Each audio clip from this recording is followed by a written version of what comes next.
ما بسیاری از کارا تعطیل میشه، یعنی نوشتن، آمپول زدن، کشاورزی، بی، کلنگ، پیچگوشتی، سوزن نخ، اگر این نباشه بسیاری از کارا تعطیل میشه.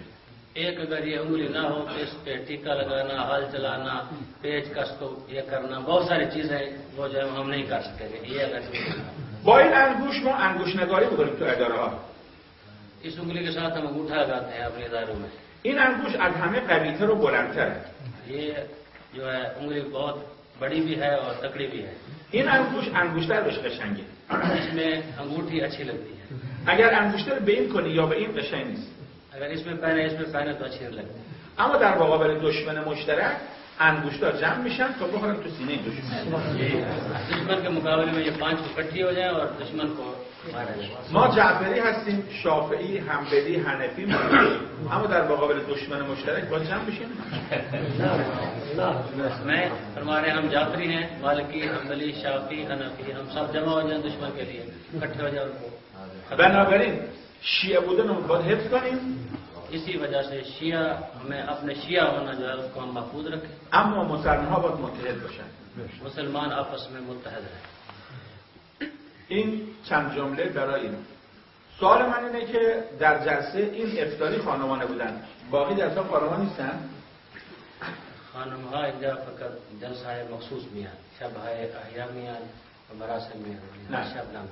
ان المسلمین و المسلمات، قرآن میگه که وقرن فی بیوتکن، ترجمه کن یعنی تو خونه قرار بگیرید.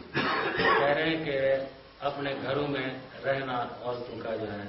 قرآن میگه زن تو خونه بمونه اما امول نباشه. وذکرن ما یتلی علیکن من آیات الله، یعنی قرن وذکرن، زن باید تو خونه باشه اما باید دانشمند باشه، مثل بنت الهدی. औरत घर में रहे लेकिन अकल वाली हो, مثل بنت सैयदा بنت الهدی की तरह. یعنی شما قرنه رو عمل میکنید، وذکرن رو عمل نمیکنید. अब करना को अमल करते हैं, बस करना को अमल नहीं करते हैं. مثل منبریا، ما منبریا روزه میکنیم بگردونیم نمیخندونیم، و حال که قرآن میگه و انه هو اضحک و ابکا، خدا هم میخندونه هم میگردونه، ما فقط میگردونیم، یعنی 50% عمل میکنیم. जिस तरह कहते हैं मुकर्रर खतीब जो है लोगों को रुलाता है तो खुद नहीं रोता, हंसाता है खुद नहीं हंसता. 1% हम अमल करते हैं, 50%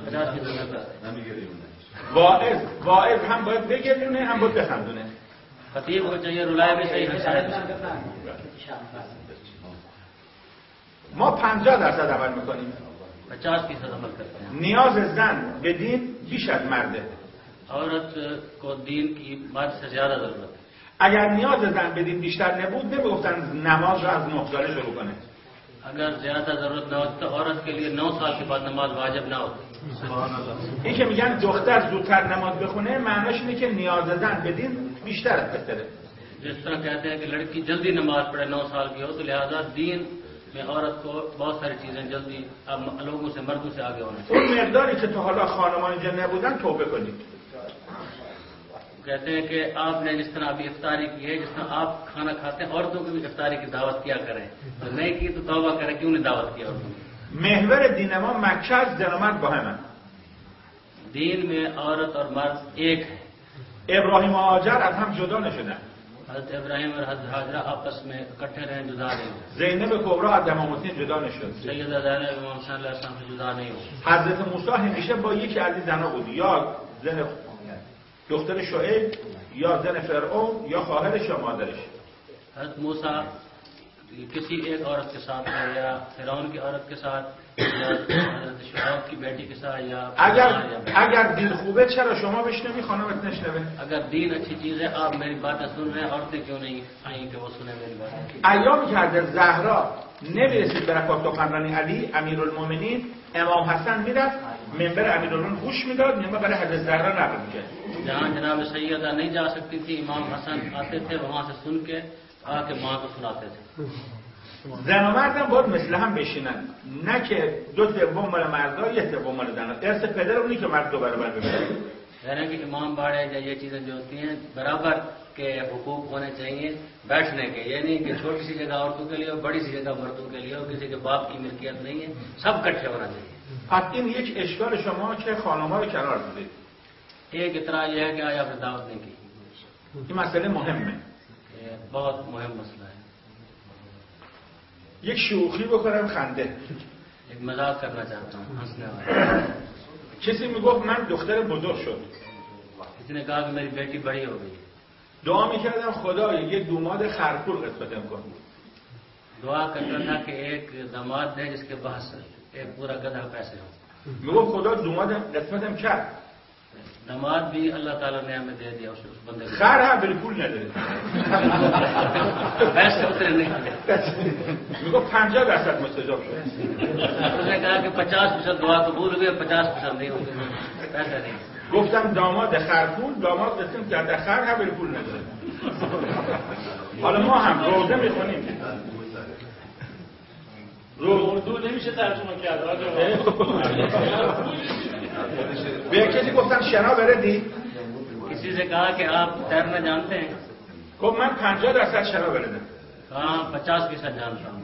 گفتن چجور؟ कहा कैसे? گفت شیرجه میرم بیرون نمیام.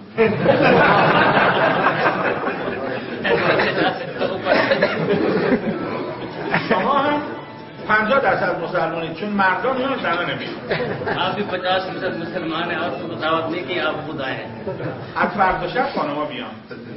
कल से जो भी दावत करे और तुम भी दावत करें। السلام علیکم و رحمت الله. आवाज बुलंद सलावत। अल्लाहुम्मा सल्ली अला मुहम्मद। सवाल वगैरह भैया जी वैसे भी लिखा जाता है जो दिए.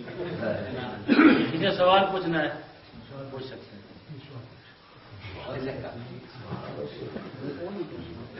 شما روحانی ثابت هم دارید اینجا؟ شما دائما اینجا؟